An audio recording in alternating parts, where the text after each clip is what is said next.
जय श्री कृष्ण। सभी दोस्तों का स्वागत है हमारे ऑनलाइन यूट्यूब चैनल में। मित्रों, आज हम बात करेंगे श्राद्ध और तर्पण के बारे में। जैसा कि आप सभी जानते हैं कि आज से कनागत लग चुके हैं और इन 16 दिनों में हम अपने पूर्वजों का श्राद्ध एवं तर्पण करते हैं। तो आइए जानते हैं इस बारे में। जैसा कि आप सभी जानते हैं कि हिंदुस्तान में तो ये है ही, हमारे संस्कारों में, हमारी संस्कृति में। लेकिन क्या आप जानते हैं कि अपने पूर्वजों को श्राद्ध करने के लिए विदेशी लोग भी भारत आते हैं। भारतीय संस्कृति की एक बहुत बड़ी विशेषता है कि जीते जी तो विभिन्न संस्कारों के द्वारा, धर्म पालन के द्वारा मानव को एक अच्छा इंसान बनाने के उपाय बताती है, लेकिन मरने के बाद भी, अंत्येष्टि संस्कार के बाद भी जीव की सद्गति के लिए किए जाने युग संसारों का वर्णन करती है। श्राद्ध पितृ ऋण चुकाने के लिए अत्यंत आवश्यक माना जाता है। श्राद्ध विधि में किए जाने वाले मंत्रोच्चारण में पितरों को गति देने की सूक्ष्म शक्ति समाई हुई होती है। श्राद्ध में पितरों को तर्पण करने से वे संतुष्ट होते हैं। श्राद्ध विधि करने से पितरों को मुक्ति मिलती है और हमारा जीवन भी सरल और सुगम बनता है। हमारे पूर्वजों के लिए हिंदू धर्म में किया जाने वाला ये संस्कार विदेशी लोगों को भी ज्ञात है और शायद यही कारण है कि कई विदेशी लोग अपने पूर्वजों को मुक्ति दिलाने के लिए यह विधि करने के लिए भारत आते हैं एवं पूरी श्रद्धा से यह विधि करते हैं।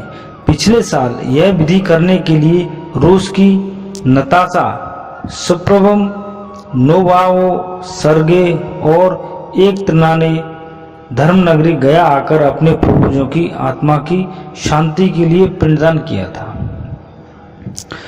क्या आप जानते हैं कि गया में पिंडदान के लिए रूसी नागरिकों ने भी अपने पूर्वजों का श्राद्ध तर्पण करने के लिए आए हैं। इन्हीं लोगों ने रूसी नागरिकों ने ऐतिहासिक विष्णुपद मंदिर फल्गु के देवगढ़ प्रेतशिला और रामशिला वेदी पर पिंडदान किया और पूर्वजों के लिए स्वर्गलोक की कामना की। इन लोगों ने विष्णुपद मंदिर में पूजा अर्चना की।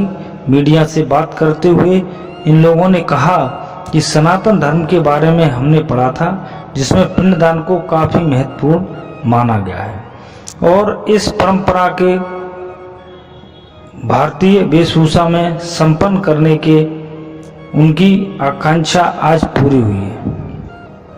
आपको बता दें कि वर्ष 2017 में भी मोक्ष स्थली गया में पितरों की मुक्ति के महापर्व पितृपक्ष मेला के दौरान देवघाट पर अमेरिका, रूस, जर्मनी और स्पेन के 20 विदेशी नागरिकों ने अपने पितरों को मुक्ति की कामना के लिए पिंडदान व तर्पण किया था।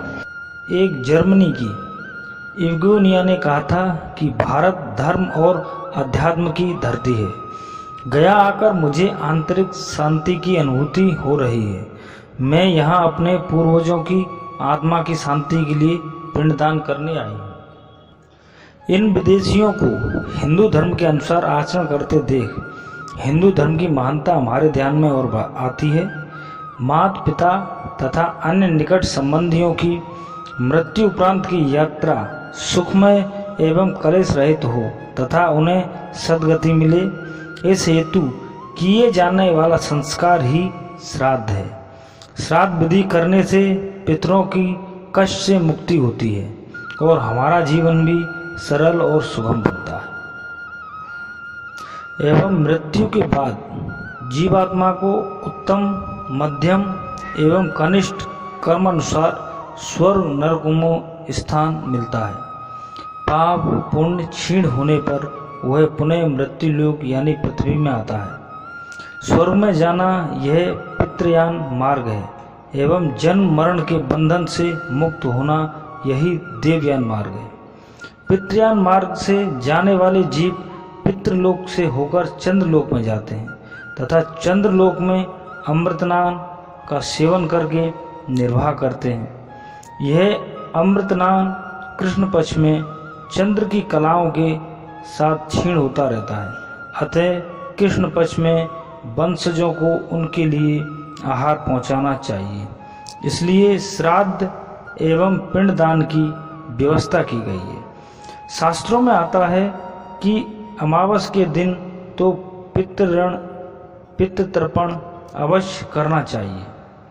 यहाँ हम आपको बता दें कि भगवान श्री रामचंद्र जी ने भी श्राद्ध किए थे, जिन्होंने हमें पाला पोसा, बड़ा किया, पढ़ाया लिखाया, हमें भक्ति ज्ञान एवं धर्म के संस्कारों का सिंचन किया। उनका श्रद्धापूर्वक स्मरण करके उन्हें तर्पण श्राद्ध से प्रसन्न करने के दिन ही श्राद्ध पक्ष है।